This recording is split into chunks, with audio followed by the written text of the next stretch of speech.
Entonces, Raúl, ok, un segundo.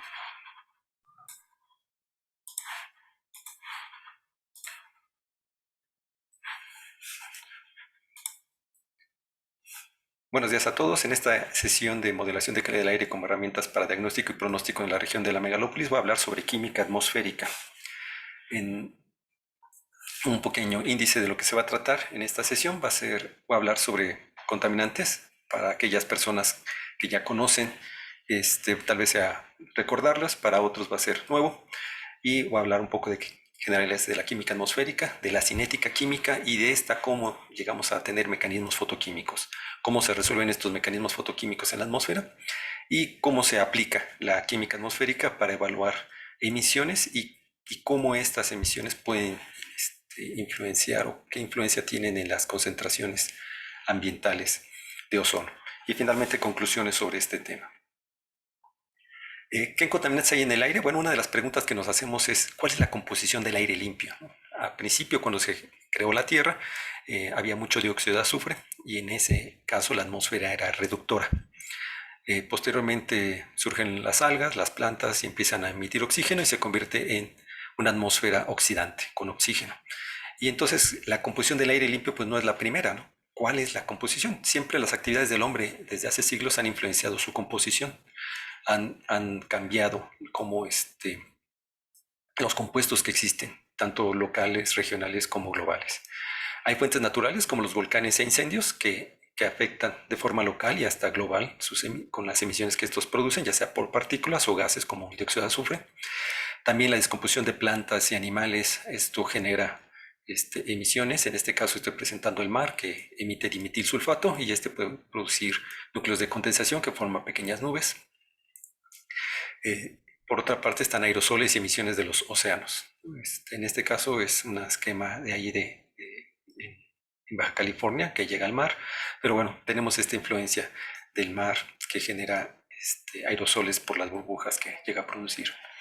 Un repaso ahorita, la parte de definiciones, según la Ley General del Equilibrio Ecológico y Protección al Ambiente, nos habla que un contaminante es toda materia o energía, en cualquiera de sus estados, tanto físicos y sus formas, a la hora de estar dentro del ambiente, en algo, ya sea en el agua, el suelo, flora o fauna o cualquier otro elemento ambiental, lo altera de forma negativa.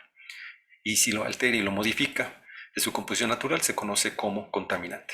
Ahí comenta degrada su calidad, entonces sería negativo. Nosotros cuando respiramos exhalamos CO2, entonces modificamos y cambiamos la composición natural del aire, pero el dióxido de carbono que emitimos y otras sustancias que emitimos no degradan la calidad del aire de forma significativa.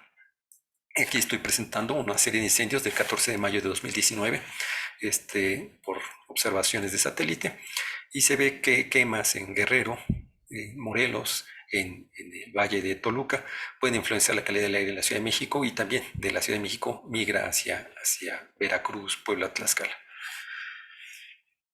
Y la contaminación, en este sentido, es la presencia en el ambiente de uno o más contaminantes. ¿Cómo los podemos clasificar a los contaminantes? Tenemos por su tamaño, tenemos partículas sólidas o líquidas, que son grandes, que las podemos observar. Entre ellas se puede encontrar el polen, que es natural, lo cual no significa que no podamos tener una alergia ante ese polvo natural. También tenemos gases, como el monóxido de carbono, el dióxido de azufre, el dióxido de nitrógeno en este caso. En este también tenemos partículas y gases. Por otra parte, por el estado pueden ser sólidos, polvos, polen, líquidos, gotas, como comentaba Laura, que las burbujas revientan en el mar y estas emiten pequeñas partículas de gotas de mar. Y cuando uno está cerca del mar, uno puede sentir esa brisa y se humedece y se evapora el agua y se quedan las sales. Entonces uno se siente como pegajoso cuando está cerca del mar. Pero también si hay contaminantes en Nueva York, en una región donde hay casas muy lujosas y cerca de ahí del mar hay descargas de aguas residuales de Nueva York, las gotas traen también microorganismos que son patógenos y entonces en los vidrios y en las paredes que dan la brisa del mar en esas casas se encontraron coliformes. Entonces, bueno, no necesariamente el estar cerca del mar nos va a dar beneficios a la salud, también puede traer, si hay descargas residuales cercanas, puede tener efectos no positivos. También tenemos por el estado gaseoso, En este caso, en la parte de abajo se observa la calima o también neblina en Nueva York, perdón, en Londres. Este es Piccadilly, la plaza de Piccadilly, donde emisiones de quema de combustibles por el calor, bueno, para tener calor y contrarrestar la época de frío, hicieron que se tuviera esas características de partículas con neblinas ácidas que afectaron a la población en aquella región. Entonces, bueno, también dentro de la clasificación, por su composición química los podemos tener. Podemos compuestos orgánicos que contienen carbono e hidrógeno, como los compuestos orgánicos volátiles. Algunas especies muy particulares, como los alcanos, alquenos, alquinos, que tienen un enlace, doble enlace, triple enlace entre carbono-carbono. Aldehídos que tienen oxígeno o aromáticos que tienen anillos bencénicos. Y por otra parte, compuestos inorgánicos, como aquellos del azufre, del nitrógeno, de los diferentes óxidos de nitrógeno, NO, NO2, que es el NOY, y todos los óxidos de nitrógeno, que pueden ser el NO, el NOY, está el NOx, el NOY, que son todos los óxidos de nitrógeno, y el NOY menos NOx nos da el NOZ, y el nitrato de peroxiacetilo, que también lo podemos ver en la derecha, que es el PAN, ¿no? Este compuesto que tenemos aquí, ese es el PAN. Se encontró que en California había las plantas se amarillaban, sus hojas se ponían amarillas, se secaban, y entonces no sabían por qué y le llamaron la sustancia, el compuesto X, ¿no? No, sustancia X, bueno, no es de las chicas superpoderosas, es la sustancia X esta, que posteriormente pudieron describir y encontrar que era nitrato peroxiacilo. También se pueden encontrar metales pesados como plomo, cadmio, mercurio y arsénico. En la Ciudad de México, estudios hechos por Morton, de aquí enfrente de Geofísica, encontraron platino y paladio. Bueno, platino de los catalizadores ya ven que tienen platino, paladio y otros metales que ayudan a la catálisis de la oxidación del CO a CO2 y reducción de gases. Se encontraron sobre reforma en los árboles concentraciones de picogramos, ¿no? O sea, realmente son concentraciones que deben ser cero, pero por la degradación de los catalizadores se encuentran ese tipo de metales pesados. ¿Cuál es el problema de los metales pesados? Que sustituyen al calcio en el organismo humano, y eso hace que, por una parte, las comunicaciones entre neuronas se vean disminuidas y por otra parte los huesos se vean más frágiles. También podemos tener los contaminantes por su origen. Podemos tener los que se emiten tal cual a la atmósfera y se encuentran en ese estado. Está el formaldehído, el monóxido de carbono, el dióxido de azufre, el monóxido de nitrógeno, y después en la atmósfera se pueden transformar. Se puede oxidar el NO a NO2, el dióxido de azufre se puede oxidar a SO3 o puede producir ácido sulfúrico. De estos compuestos, el monóxido de carbono se puede oxidar a dióxido de carbono y producir ozono también, ¿no? Y de los secundarios se puede encontrar el glioxal. También el formaldehído se puede encontrar dentro de la atmósfera como secundario. Uno de los trabajos que se realizaron fue identificar cuánto formaldehído era primario y cuánto era secundario en la atmósfera de la Ciudad de México, y eso se hizo a través de utilizar el glioxal.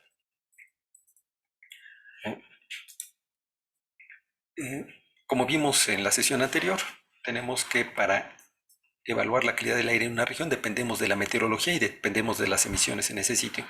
Por una parte, las emisiones pueden ser de industria, de comercios, de actividades domésticas, de actividades comerciales, que van a generar una serie de compuestos orgánicos volátiles y óxidos de nitrógeno por la combustión, que van a estar en la atmósfera. También las plantas, los organismos vivos también van a emitir. Aquí en el mar, por ejemplo, también emiten dimetilsulfato. Hay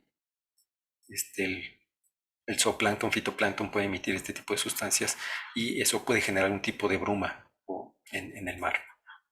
Por otra parte, condiciones como la radiación solar van a hacer que se transformen los contaminantes, pasen de un estado a otro estado. Por ejemplo, aquí los compuestos orgánicos volátiles, representados por esta RH, se pueden oxidar, producir radicales peroxi o ácidos, como el fórmico, y estos peroxi pueden oxidar el NO a NO2. El NO2 con la luz ultravioleta del sol visible puede convertirse liberar un radical libre de oxígeno, y reaccionar con el oxígeno y producir ozono. Estos óxidos de nitrógeno se pueden volver a oxidar. El oxígeno puede quitarle un hidrógeno, y producir peróxido, ¿no? Y bueno, este es un ciclo que vamos a ver más a detalle. El punto es de que tenemos una química, una transformación que puede afectar de forma local o puede afectar de forma regional, ya que se puede transportar por condiciones meteorológicas. Eh, Tomando un poquito de las generales de cinética química, ¿no? Recordando esa parte o viendo nuevo para algunas personas, la rapidez de una reacción no es constante, esa va a depender de los compuestos, de la concentración de los compuestos que estamos hablando. Pero la constante de velocidad de reactividad no, esa no cambia. Esta constante K no cambia. Y dependiendo de estos exponentes que tengamos aquí, la suma de estos dos nos va a dar el orden de la reacción. Podemos tener reacciones de orden cero. Esta reacción de orden cero dice que A se degrada y produce un producto. Entonces nos dice que el cambio de la concentración con respecto al tiempo es negativo porque está desapareciendo este producto y se está formando este reactivo, perdón, y se está convirtiendo en un producto. Nos va a dar que una constante K. Y si lo integramos, esta función, si integramos esta, nos dice que la concentración de A va a ser igual a un tiempo dado T, va a ser la concentración inicial menos la constante de reacción por el tiempo. Y entonces, entre más tiempo pasa, puede ser que este valor tiende a cero.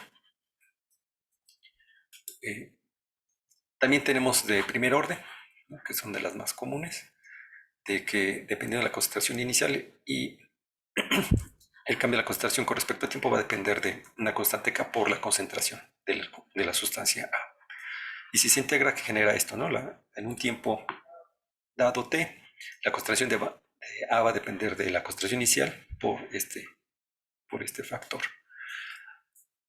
Y son principalmente las dos que se tienen. La siguiente, perdón, aquí nada más quisiera tomar de que si requerimos que en lugar de ser uno sean dos A's, es al cuadrado, pero podemos tener la sustancia A más la sustancia B, que nos quedan un producto, ¿no?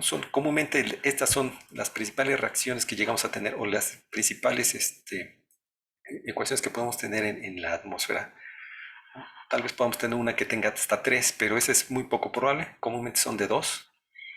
Y cuando se tienen tres sustancias es A con B y luego C con A o con B, cuando es trimolecular. Y así, un mecanismo químico nos va a decir cómo se va a convertir o cómo se va a producir ozono a través de un conjunto de reacciones en la atmósfera. Tenemos que en la síntesis del ozono, el principal paso en la troposfera, esto estoy hablando con energía visible y cercana al ultravioleta. En la estratosfera, ahí es otro mecanismo, aquí estoy hablando a nivel troposférico, donde el NO2 más luz, más intensidad luminosa, esta es la constante de fotólisis, la J, nos va a producir NO más un radical de oxígeno. Este radical de oxígeno va a interaccionar con el oxígeno en la atmósfera y otra molécula para liberarle cierto nivel de energía y producir ozono y esta misma molécula. Aquí pareciera que es trimolecular, pero es principalmente bimolecular y luego reacciona con uno de los subproductos de acá, que también es bimolecular. Y todo eso se resume en una sola constante, que sería K1, y finalmente el ozono, a la hora que encuentre el NO, se va a titular. El ozono va a desaparecer y va a volver a producir NO2 más oxígeno. Y esta es la fase luminosa de la atmósfera que siempre ha existido y siempre se encuentra en lugares pristinos y se encuentra en lugares contaminados donde existen óxidos de nitrógeno. Siempre va a haber un nivel de ozono básico. Eh, si podemos observar, las concentraciones de óxido de nitrógeno en la atmósfera estamos hablando de partes por billón, o sea, 0.01, 0.1 ppm. En el oxígeno de la atmósfera tenemos concentraciones de 200.000 partes por millón. Entonces estamos hablando casi de 6 órdenes de magnitud de diferencia entre la concentración de este radical con respecto al oxígeno.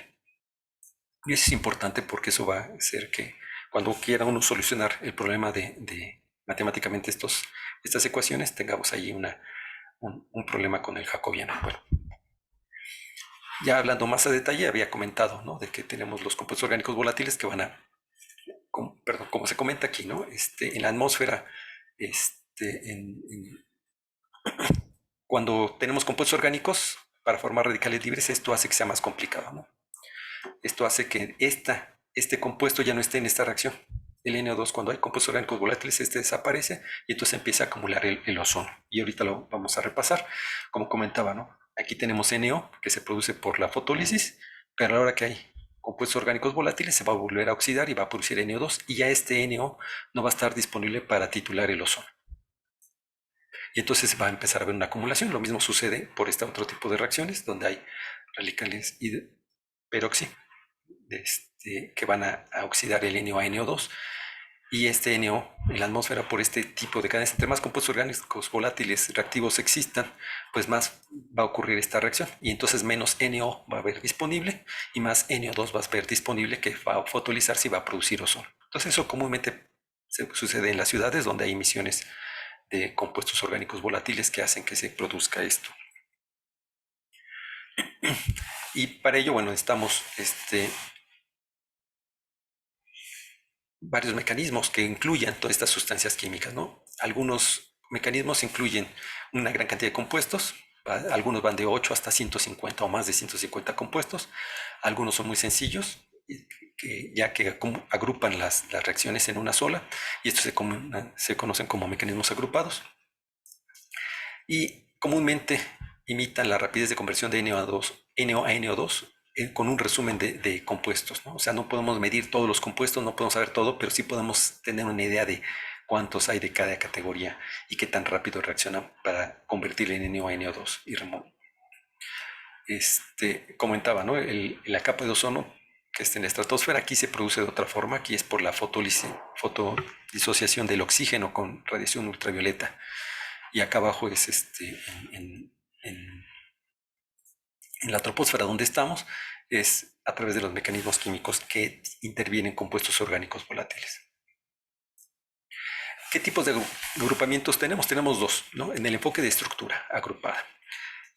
Todos los compuestos químicos se dividen en los elementos más pequeños de reacción, como los enlaces de carbono, ¿no? En este caso tenemos alcanos, alquenos y alquinos. Comentaba de un enlace sencillo carbono-carbono, enlace doble o triple, ¿no? Y también puede tener, si tiene un enlace sencillo y por ejemplo, este es un ácido carboxílico, si hay un ácido carboxílico, o si hay un aldehído o una acetona, ¿no? Dependiendo de cómo sea. Bueno, aquí este es un aldehído, una acetona, tendría que ser R también.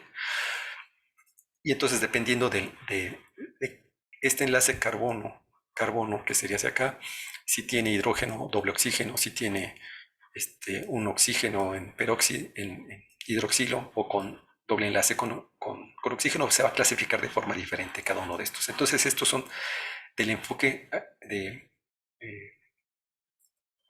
con estructura agrupada. Y el enfoque de moléculas agrupadas, pues va a decir, bueno, pues estos compuestos, por lo menos estos dos compuestos, se van a estar en reacción de forma similar con el OH, entonces los vamos a agrupar en una categoría, y todos estos que tienen otra estructura similar se van a agrupar en otra categoría. Entonces tenemos, por una parte, enfoque en moléculas agrupadas. ¿En qué características comunes tienen los mecanismos? Bueno, toda la parte inorgánica son similares, ¿no? Las reacciones de NO, NO2, NO3, etcétera, todos estos ácidos nítrico, nitroso, peroxi, son muy similares. Les comentaba en el proceso de formación de NO2, de oxígeno, perdón, del radical libre, se produce este radical libre o singlet D, que después se convierte en 3P, y entonces necesitamos una molécula de oxígeno o nitrógeno que haga que esto baje su energía y entonces sea estable, y se produzca ozono.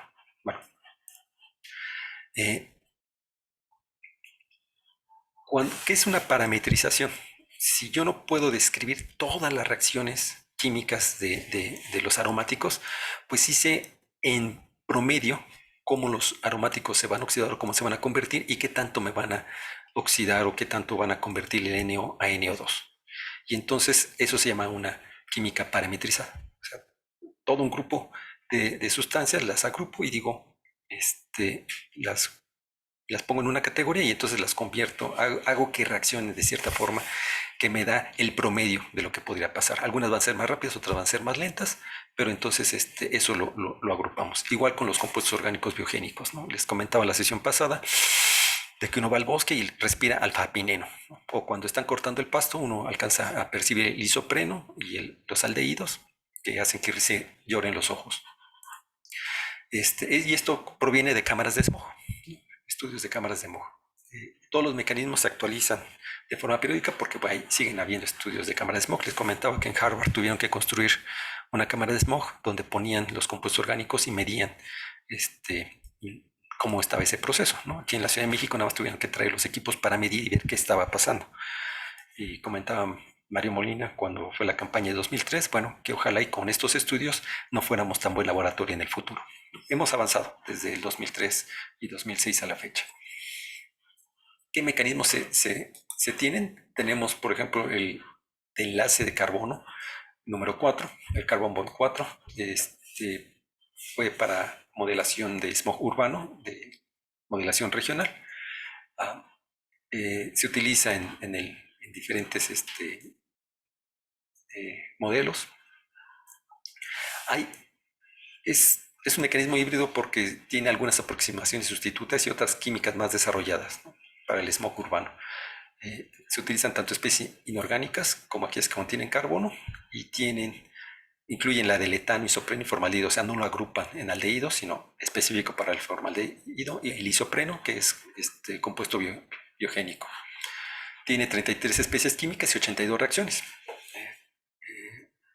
Como comentaba, es un mecanismo de estructura agrupada, ¿no? Por ejemplo, se agrupan según el enlace. El par o parafinas, en, si tenemos en el propeno, en el propeno tenemos uno de parafinas y tenemos de doble enlace otro, entonces sería en olefinas. Entonces tenemos una molécula de parafinas y una de olefinas.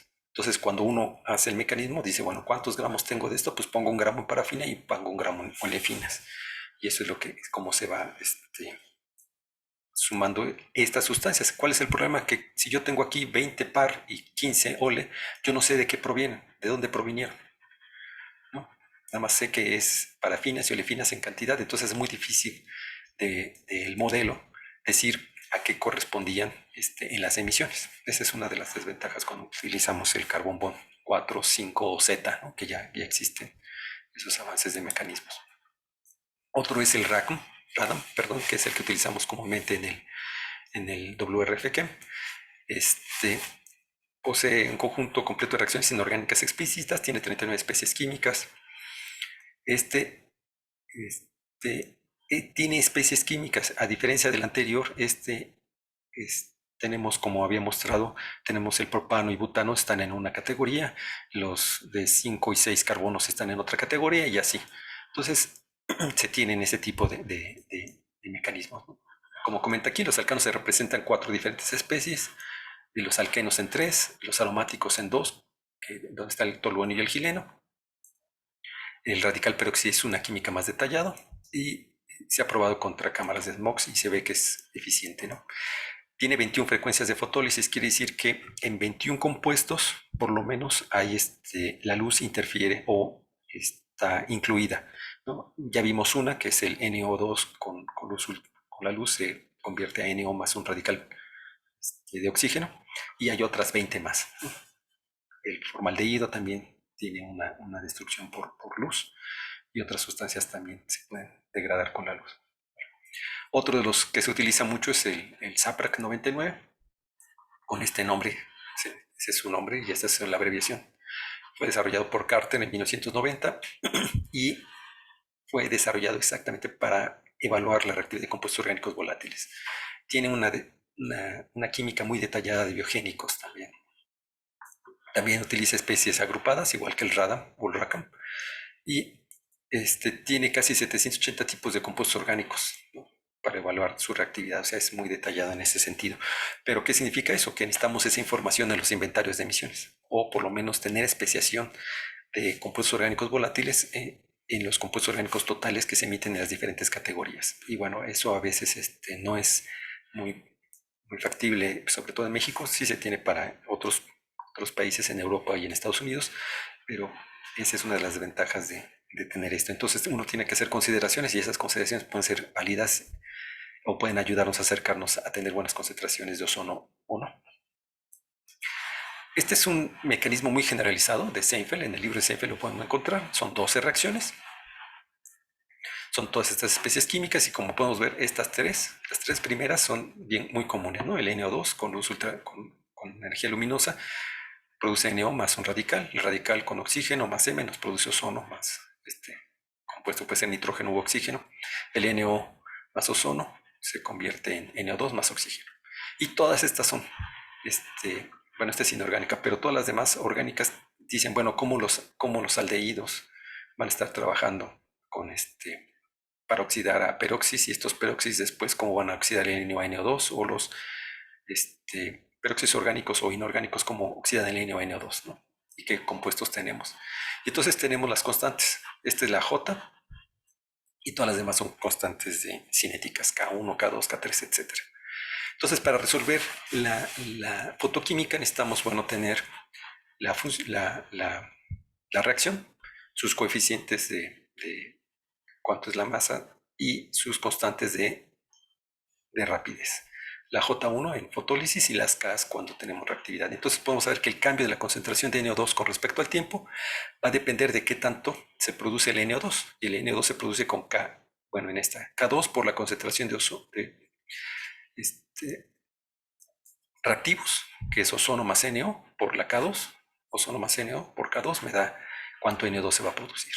Más la K3, ¿no? Bueno, acá esta ecuación, donde son compuestos orgánicos, más NO, cómo va a convertir estas dos concentraciones por la K3 me va a convertir a NO2. Entonces tengo estas dos menos lo que hace que desaparezca el NO2. ¿Qué hace que desaparezca el NO2? La primera reacción del NO2 por J1 hace que se elimine el NO2 en la atmósfera. Entonces tengo esta primera ecuación diferencial y así para todos los compuestos. Aquí es N.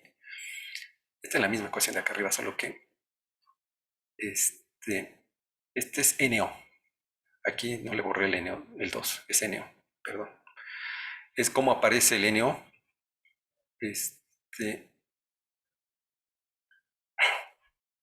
Bueno, aquí tenemos que podemos definir todas las reacciones que tenemos en la atmósfera.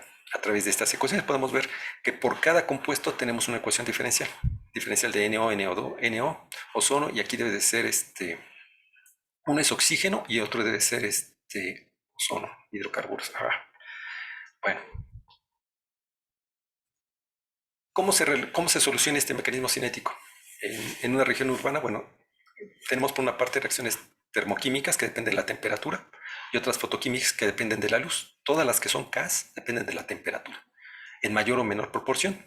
Se especifica un mecanismo cinético y finalmente conocer qué compuestos orgánicos hay en la atmósfera es de especial interés porque eso va a introducir la producción, va a influir en la producción de ozono.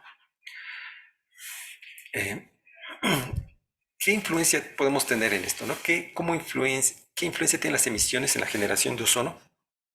Vimos que hay emisiones de compuestos orgánicos volátiles, ¿no? Y para eso voy a abocarme a este otro diagrama, que es el diagrama de isopletas de Ekman, en donde en el eje de las X tenemos los compuestos orgánicos volátiles y en el eje de las Y tenemos los óxidos de nitrógeno. Y cada una de estas líneas o cada una de estas isopletas es concentración de ozono y como podemos ver va de 80 a 320. Si nos imaginamos podría ser como una cordillera, como una montaña, ¿no? O sea, acá está subiendo uno. Entonces entre más sube, más concentración de ozono. Y podemos ver que el comportamiento es no lineal. En esta región tenemos la siguiente. En esta región tenemos que es sensible a los óxidos de nitrógeno. Entre menos óxidos de nitrógeno tengamos en las emisiones, menos ozono vamos a tener. Pero si bajamos los compuestos orgánicos volátiles, no va a haber cambio significativo en el ozono. Casi se mantiene constante. Tendremos que bajar muchísimo las emisiones o las concentraciones de compuestos orgánicos volátiles en la atmósfera para poder empezar a ver un cambio. Esta es por eso se llama región sensible a NOx. En esta región se forma más el peróxido que el ácido nítrico. Por otra parte, tenemos una región que es sensible a los compuestos orgánicos volátiles, donde si yo disminuyo los compuestos orgánicos volátiles, disminuyo las concentraciones de ozono en la atmósfera. Pero si bajo las emisiones de óxidos de nitrógeno, voy a incrementar el ozono. ¿Sí? Pasamos de 120 partes por billón a 200 partes por billón, si bajamos en esta dirección.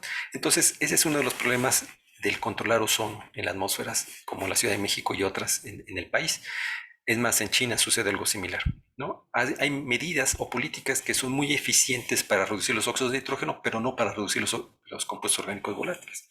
Es el caso de la Ciudad de México, ¿no? Si nosotros disminuimos un 20% de la flota vehicular, hace que la relación compuestos orgánicos volátiles pase de 2.6 a 3 y eso se incrementa la reactividad. Si estuviésemos aquí y bajamos la flota vehicular, lo que pasa es que baja más eficientemente los óxidos de nitrógeno y no tanto los compuestos orgánicos volátiles, ¿no? Los non-metal hydrocarbon o VOCs también no bajan tanto. Sí bajan, pero no bajan tanto. Y eso hace que pasemos de una atmósfera tal vez de 130 a 160 partes por billón.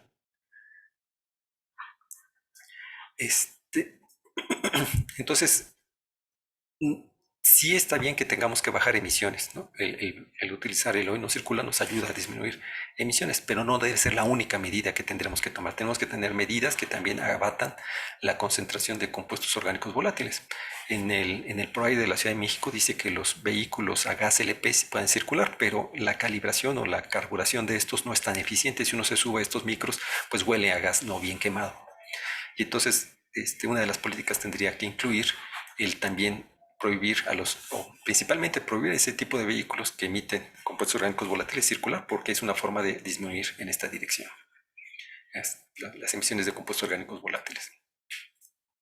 ¿Qué es lo que se ha visto en la Ciudad de México? ¿Qué tenemos? Tenemos una atmósfera, sensibles a compuestos orgánicos volátiles o a óxidos de nitrógeno. ¿Qué es lo que se observa? Por ejemplo, son dióxido de azufre, esto es el ozono, esto es monóxido de carbono, estos son partículas, estos son óxidos de nitrógeno y estos son partículas PM2.5 del proaire. De este proaire podemos ver que para cada una de estas columnas es un día de la semana. Empezamos el lunes y terminamos en domingo. Y podemos observar que los óxidos de nitrógeno, las concentraciones más bajas de óxidos de nitrógeno se dan en domingo, ¿no? Pero el ozono más alto se da en domingo. Eso nos dice que la atmósfera en la Ciudad de México es sensible a los compuestos orgánicos volátiles. O sea, si habíamos visto que si bajamos óxidos de nitrógeno incrementa el ozono, bueno, eso es lo que estamos viendo, ¿no? Durante la campaña del 2003 se tuvieron de los contadores magnéticos que existen en Insurgentes, se tenía el conteo de vehículos que cruzaban ahí y las concentraciones de ozono. Y se puede ver que aunque baje la actividad vehicular, el ozono se mantiene igual. El domingo bajó mucho la actividad vehicular, hay poco tráfico, pero el ozono se mantiene a niveles similares, ¿no? Lo que llaman efecto de fin de semana, que aunque tengamos, el efecto de fin de semana puede ser por varias razones. Una de ellas es que cambiamos la composición atmosférica a través de cambiar los emisores.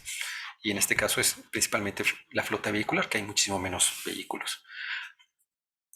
Entonces, bueno, se nos dice que ya no tenemos que enfocarnos, además de los vehículos, a otras fuentes. Este es el mismo caso que presenté la vez anterior, de que podemos reproducir la calidad del aire en la Ciudad de México, pero ¿qué pasaba si bajamos un 20% de los carros? Lo que pasaba es que en la ciudad se incrementaba hasta un 6% más el ozono local, pero viento abajo se llegaba a disminuir.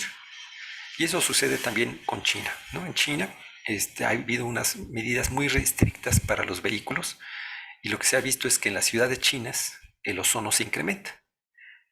Pero en Corea lo que han observado es que sus concentraciones de ozono han venido a la baja en los últimos 10 años. ¿No? O sea, mediciones, suponemos que esto es la Ciudad de México, pero lo que podemos ver es que a viento abajo el beneficio de tener el hoy no circular no es local, sino es regional. O sea, abate las concentraciones de forma importante hasta un 3% en regiones muy amplias, ¿no? Viento abajo. Otro de los casos que quiero mostrar es el mantenimiento del sistema de agua Cutzamala, que ocurrió del 30 de octubre o 31 de octubre al 3 de noviembre se iba a hacer. Desafortunadamente la K invertida no se pudo conectar, ahí el problema fue de mantenimiento. Bueno, midieron las cosas durante la noche y las quisieron poner durante el día. La temperatura en la noche es de un valor y durante el día es otro valor. ¿Qué pasa? Pues con piezas tan grandes se dilatan y la dilatación fue de eso, de un par de centímetros, que no pudieron ajustarla porque la pieza era más grande de lo que se debía y eso es un problema de mantenimiento. bueno, la gente que se dedica a mantenimiento sabe que si la mide a una temperatura, pues tiene que instalarla a la misma temperatura, si no, no coincide. Entonces no pudieron poner la K invertida. A la hora que no poner la K invertida, pues tuvimos que pasó a 7 días de problema de escasez de agua. No hubo agua. Todo empezó en un martes, luego fue el miércoles, perdón.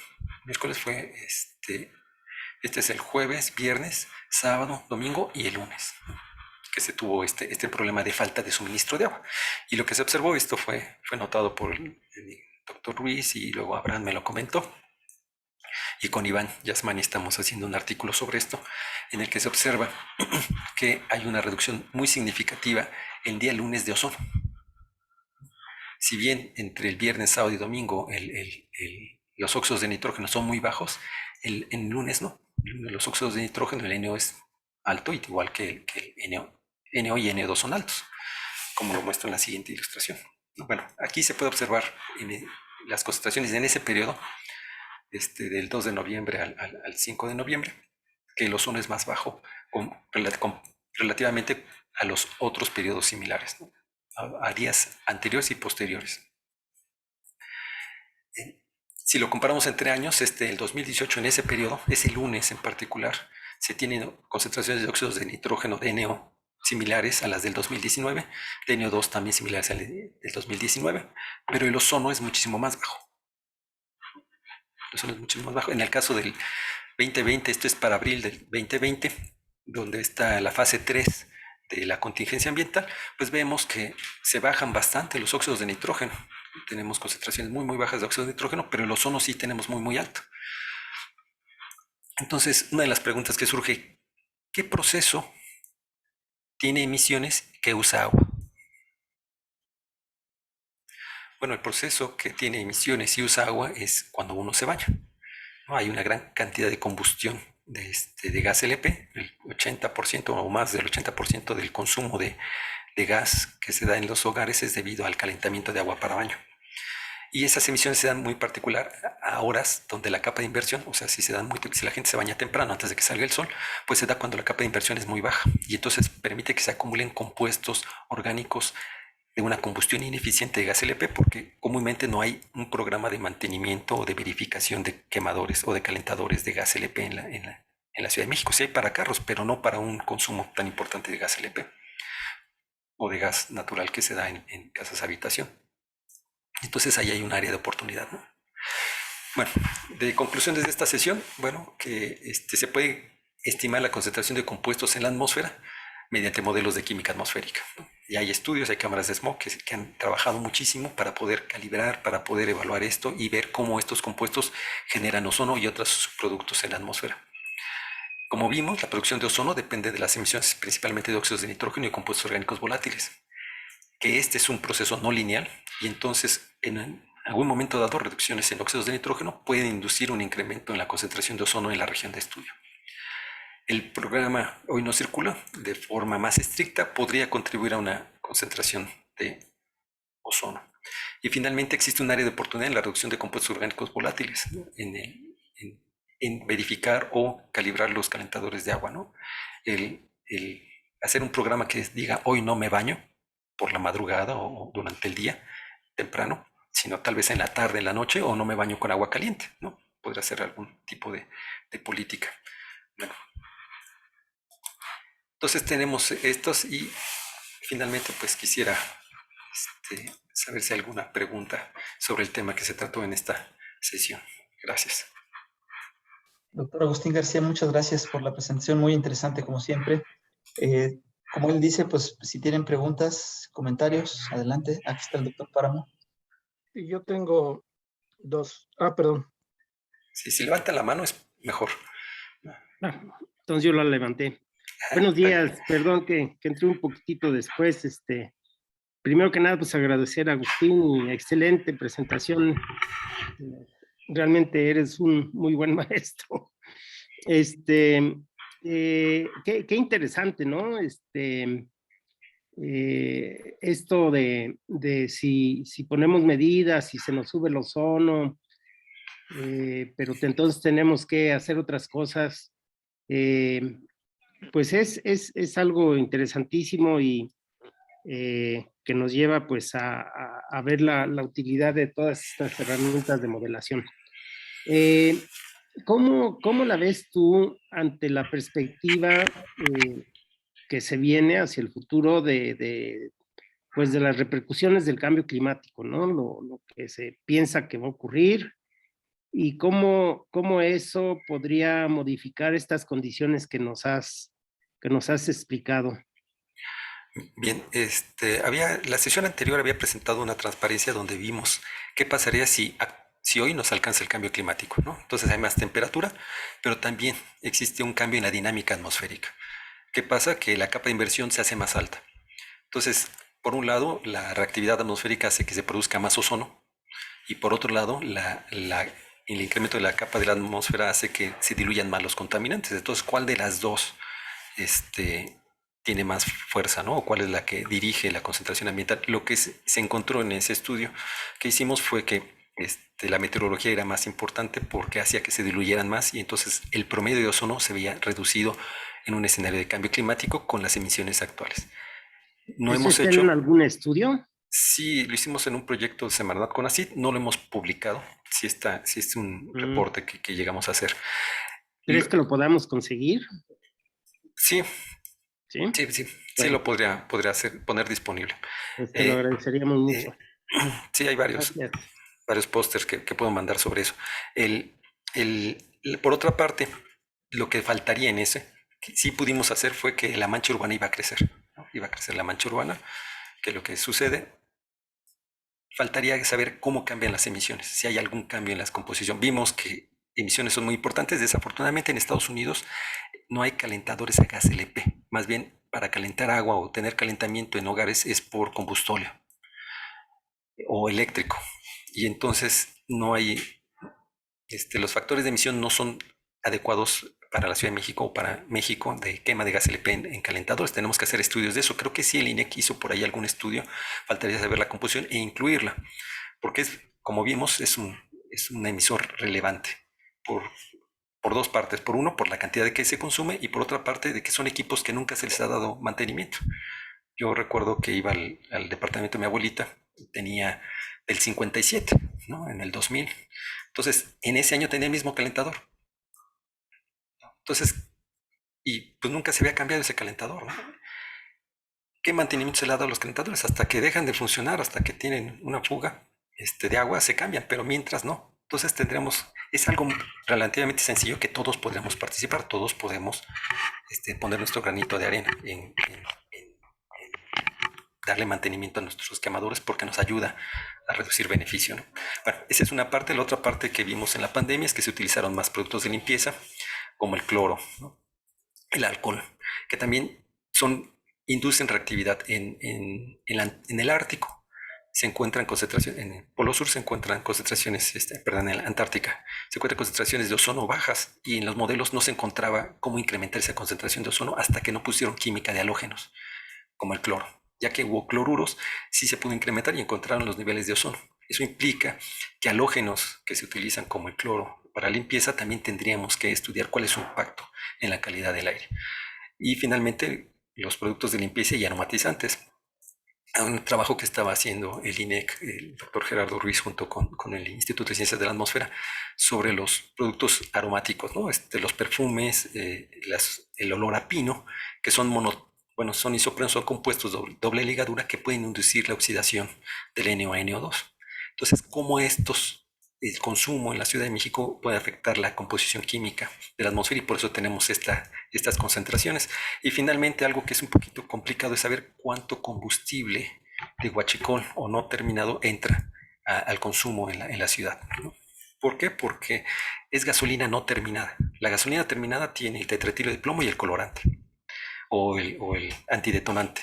Y esta gasolina que es robada no tiene eso. Y a la hora que entran los motores, no operan como deben de operar y entonces emite, ¿no? Y por ahí salió en alguna noticia que tenemos gasolina china. No es que sea gasolina china, simplemente es gasolina no terminada por este consumo este huachico, ¿no? ¿Cuánto es de eso? No sabemos, ¿no? Que eso hace que, aunque los inventarios de emisiones tengan los consumos de Pemex, realmente no se sabe cuánto se está quemando de combustibles en la ciudad. Y eso, y como es no eficiente, pues emite más contaminantes de los que uno esperaría que se emitan. Entonces son de las cosas que tenemos que ver a futuro, cómo incluir esas incertidumbres y esa composición. Gracias. Gracias. Agustín, buenos días. Muchas gracias por la presentación. Dos preguntas. Una, esto que comentabas de que el gas, la combustión del gas LP de los microbuses influye en los COPS. La pregunta es si también lo mismo puede suceder con la combustión del gas natural de algunos autobuses nuevos que se han introducido. La otra parte de la pregunta es que observando el comportamiento del tráfico a lo largo del día en el Valle de México durante el 2021, se ha desplazado un poquito el pico matutino, prácticamente no existe, y va incrementándose el tráfico a lo largo del día, y sí hay unos picos vespertinos muy pronunciados que incluso ya están a veces un poco arriba de los niveles prepandemia en cuanto al pico. Pero el pico matutino, porque pues la educación pública todavía no se restablece al 100%, no está apareciendo. Entonces la pregunta es si tú crees que eso pueda tener un impacto en la formación de ozono, dado que no hay tanto tráfico en la mañana, sino más bien en la tarde. Sí, sí. Bueno, la primera pregunta, ¿no? Del consumo de gas natural. En la campaña del 2006 de Milagro, hubieron unas mediciones de calderas que quemaban gas natural, ¿no? Y ahí se encontró que había mucho etileno. Bueno, si tú no quemas bien bueno, cuando una combustión es que se empiezan a romper los enlaces y se enfría muy rápidamente, entonces quedan radicales libres que pueden juntarse después, entonces se produce, por ejemplo, del metano se sintetizaba etileno, ¿no? Que puede ser más reactivo y puede ser... Entonces, algo similar podría pasar con los camiones o los autobuses, tener emisiones de etileno o acetileno que pudieran salir del escape. Y eso tendríamos que ver cuál sería su reactividad en la atmósfera. No, esa sería la primera parte. La otra de que cambiemos cómo se emiten los contaminantes sí tiene que tener una influencia, principalmente por las condiciones meteorológicas, ¿no? Comentaba yo que por un lado son las emisiones y por otro lado las condiciones meteorológicas las que nos llevan que tengamos buena o mala calidad del aire en una región. En el caso de que se desfase el pico, hace que no se concentre tanto, sino es a las primeras horas de la mañana. Y eso tendríamos que ver, yo no lo he modelado, no lo he podido ver, pero sí de las observaciones, no sé qué tanto ozono haya, creo que no hay tanto ozono, pero de todas formas hay emisiones, ¿no? De gas LP en la madrugada que pueden ser las más importantes más que las vehiculares ahora, porque los vehículos como quieras los tenemos más controlados que los quemadores de gas. Esas serían las dos, ¿no? Gracias, Alejandro. Gracias a ti. Francisco. Buenos días, ¿qué tal? Agustín, gracias por la presentación, está bastante didáctica. Pues mira, yo ya hacía años que no veía esta parte de los mecanismos, pero pues una de las cosas que siempre está uno ensayando es esta parte de química, ¿no? Cuando hay que meterse al inventario de emisiones para modelación. Entonces, hace unos días que estaba revisando pues, datos para las ciudades de la CAME, Puebla, Toluca, Cuernavaca, pues de repente tienen diferentes, bueno, ya pasó. Sí no tienen los mismos patrones, ¿no? De distribución de los contaminantes. Por ejemplo, en Monterrey también tienen problemas más de partículas que de ozono, o muy agudos de partículas. Entonces, mi pregunta va en el sentido de cómo seleccionar el mecanismo, ¿no? Por ejemplo, algunos autores manejan que el carbon bombs es adecuado para modelación de partículas y pues tradicionalmente también usamos el radon para ozono, perdón, y SAPROC también. Y cuando estuve en el IMP usábamos uno previo al SAPROC, el LSC. Entonces, esa parte en la etapa de diseño de modelación, sí considero que es importante. Entonces, una de mis preguntas sería, pues, ¿cómo hacer esa selección, vamos, para la zona? Desde luego, basada en las condiciones de contaminación que se tienen en la región, ¿cómo hacer la selección del mecanismo? Hay más mecanismos, estos que vimos creo que son de los más usuales, pero hay más desde luego. Entonces, ¿cómo hacer la selección dependiendo de las condiciones de contaminación, a lo mejor dependiendo también de la cuestión de la dinámica atmosférica? Y la otra, si han hecho ustedes algún análisis de cómo podría influir el uso, por ejemplo, de estas estufas de inducción, en el sentido de disminuir las emisiones de gas LP o derivadas de la quema de gas LP, si sería una posible opción en los domicilios. Primero de los mecanismos como preguntas. También nos hacemos la misma pregunta. Hicimos un ejercicio con Radam Rackham. SAPRAC. Para ozono no hay mucha diferencia.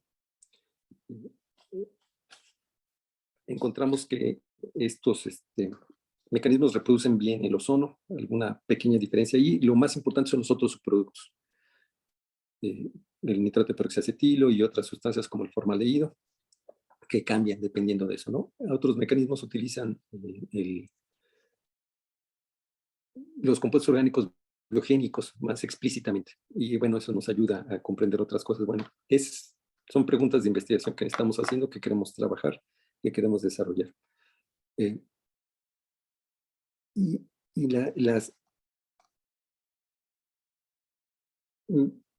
Perdón. La siguiente pregunta era de... Si me puede recordar. Sobre estos equipos de inducción para calentamiento. Ya. Estufa, sí. Creo que hasta hay boilers también. Necesitamos tener información de los calentadores estos, ¿no? Para México. Y para poder hacer las pruebas, porque ahorita lo que tenemos son los del AP42, que tienen buenos valores, pero no son los que son de la ciudad o que son para aquí a México, ¿no? Con los combustibles que tenemos. Entonces, ese sería un área de investigación que se está desarrollando. Creo que ya por ahí hicieron en el INEC algunas mediciones allá en los laboratorios de las emisiones de esto, ¿no? Y la descripción de estos compuestos. Pero sí necesitaremos información para poder continuar con ellos. Gracias. Gracias. A ti, gracias. Ulisa Calva. Hola. Hola, Agustín. Muchas gracias. Excelente presentación. La verdad es que qué afortunado que podamos contar con expertos como tú para que nos compartas tu conocimiento. Yo tengo una pregunta y es ¿qué implicaciones tiene las características, las concentraciones de ozono de fondo en la zona metropolitana para el cumplimiento con pues, los estándares, ¿no? Con las nuevas guías de calidad del aire?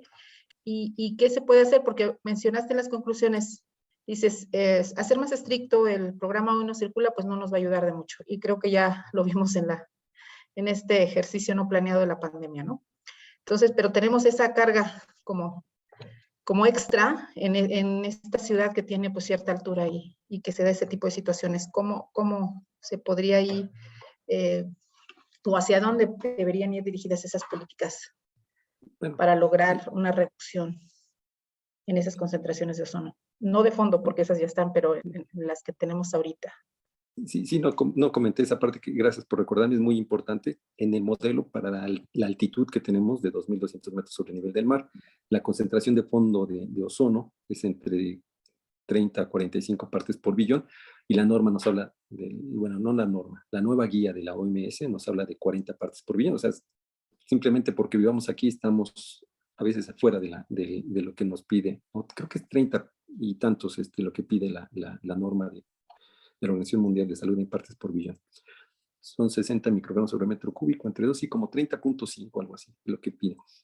Y entonces, pues nunca la cumpliríamos, nunca llegaremos porque estamos a altura, ¿no? En otro lugar similar, en España, que es ahí en las islas donde está este volcán, en la isla de La Palma, invitaban a la gente a ir para tomarse sus dosis de ozono, porque estaban a 2.200, más de 2.000 metros de altura, sus volcanes o sus cordilleras, y se dan sus dosis de saludables, ¿no? De ozono. Bueno, el ozono a largo plazo puede tener problemas, ¿no? Ocurrencia. Las políticas es bajar las emisiones de lo más que se puede en todas partes, ¿no? Esa sería la intención en todo, ¿no? Ya sea en productos de limpieza en hogares, la combustión en industria, el uso de comercios, ¿no? El usar productos de limpieza, de lavado en seco, que sean menos agresivos con el ambiente, o que no produzcan ozono, o que no afecten la capa de ozono. Entonces, esa es la tendencia. Si bien algunas medidas, como por ejemplo bajar la actividad vehicular, pueden inducir el incremento de ozono, pues se puede ver compensada si tenemos medidas en las cuales reducimos los compuestos orgánicos volátiles. Y luego va a haber cosas que no vamos a poder hacer, ¿no? Las plantas van a seguir emitiendo monoterpenos, isoprenos, etcétera, y no por eso vamos a deshacernos de los árboles o de otro tipo de plantas. Entonces, tenemos que convivir con eso.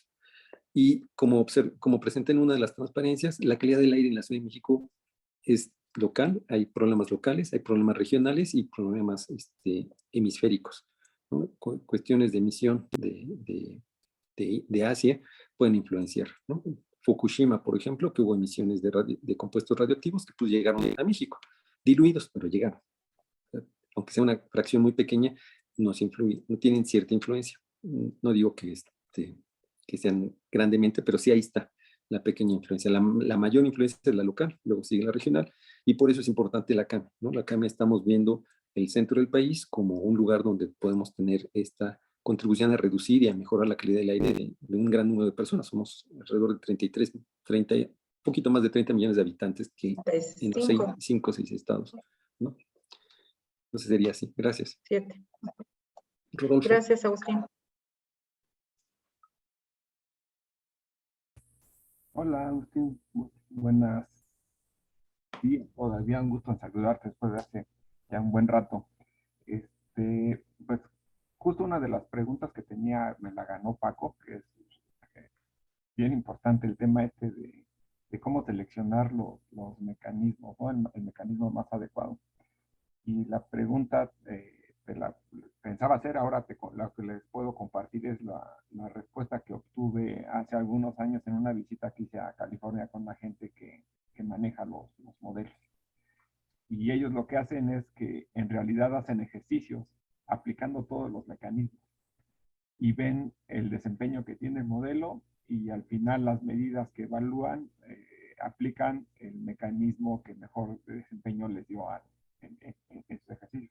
Evidentemente esto es sumamente demandante, ¿no? Y, pues, difícilmente lo podríamos hacer en el país. Bueno, después de compartirles eso, ahora la pregunta es un poco orientado al trabajo para mejorar el desempeño de los modelos.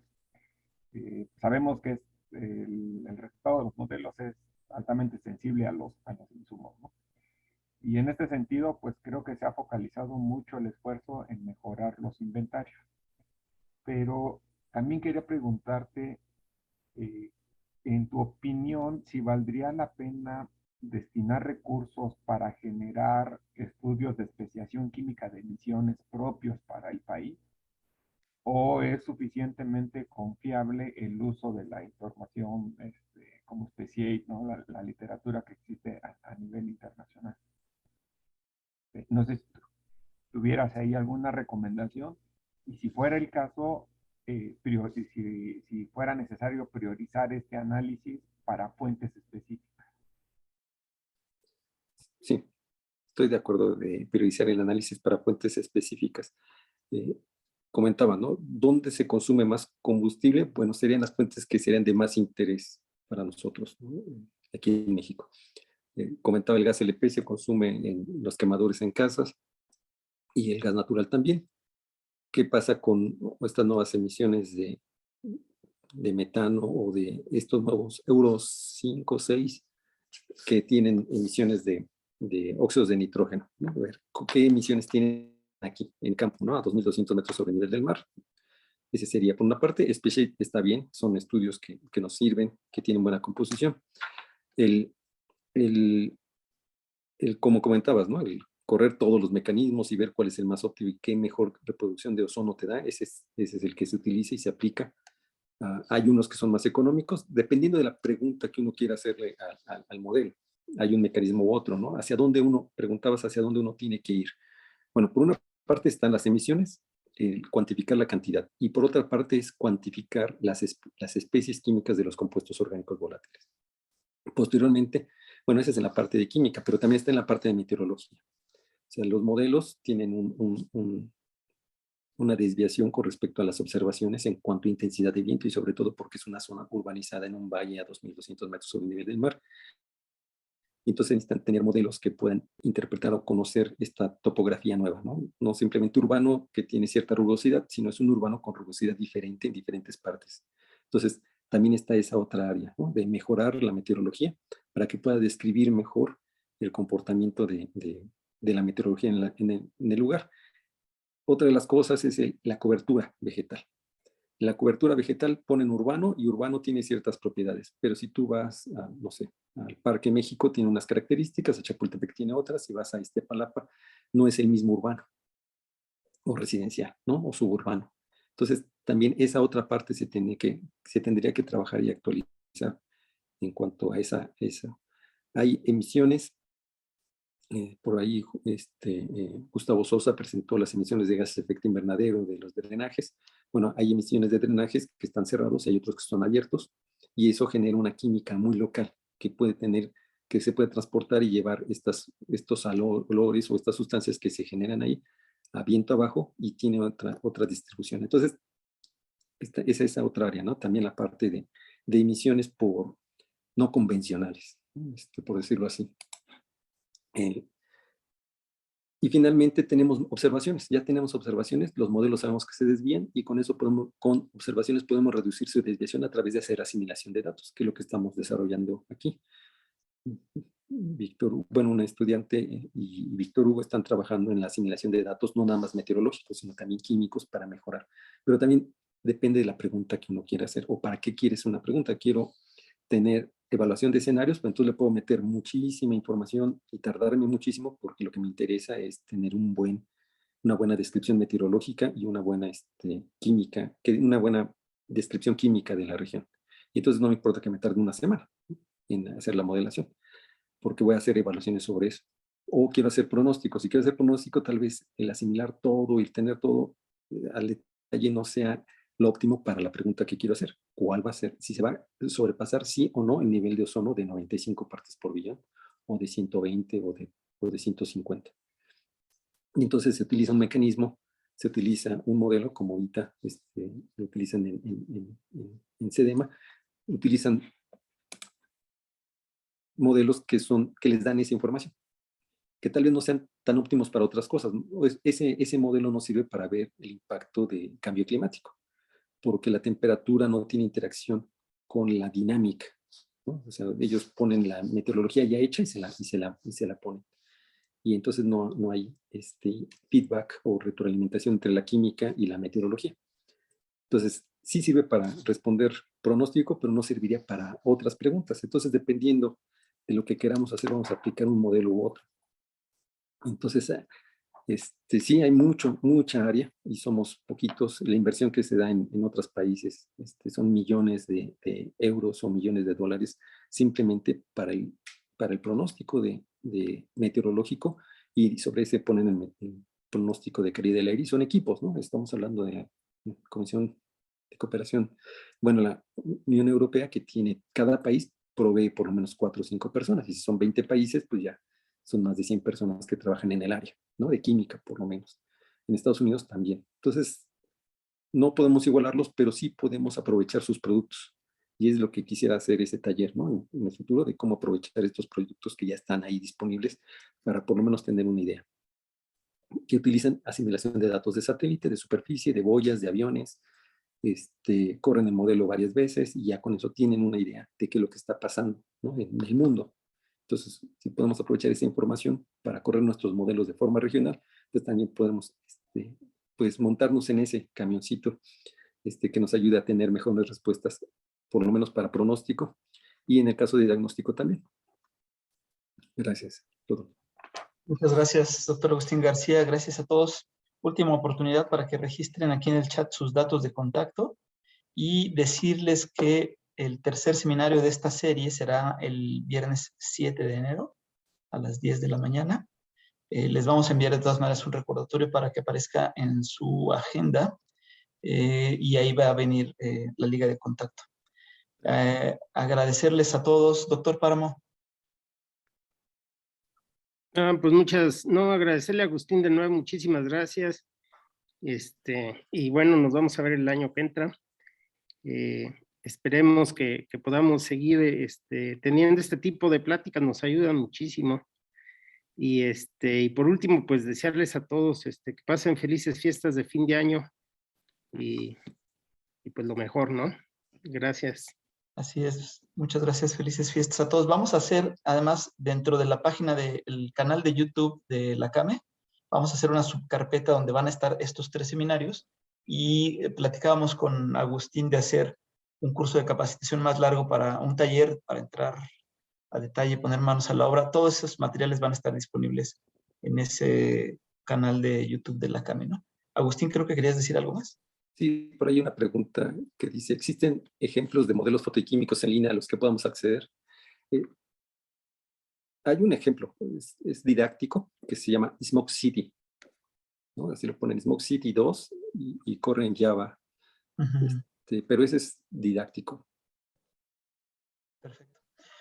Pues mira, esta presentación, igual que la anterior, quiero decir, la grabación en video y el archivo de tu presentación los vamos a poner también a través de la página web y en las redes sociales. Ahí van a poder entrar a todos los materiales. Entonces, Agustín, agradecerte mucho, de verdad. La verdad es que información muy útil y muy, muy interesante. Y agradecerle a todos los presentes y desearles unas felices fiestas. Nos vemos el 7 de enero aquí mismo. Sí, iba a compartir la presentación. Sí, adelante, si de una vez la pones. Las redes sociales de la CAME son en Facebook, Camegalópolis, y en YouTube, en Twitter, también estamos como Camegalópolis, y les voy a poner aquí el canal de YouTube de la CAME.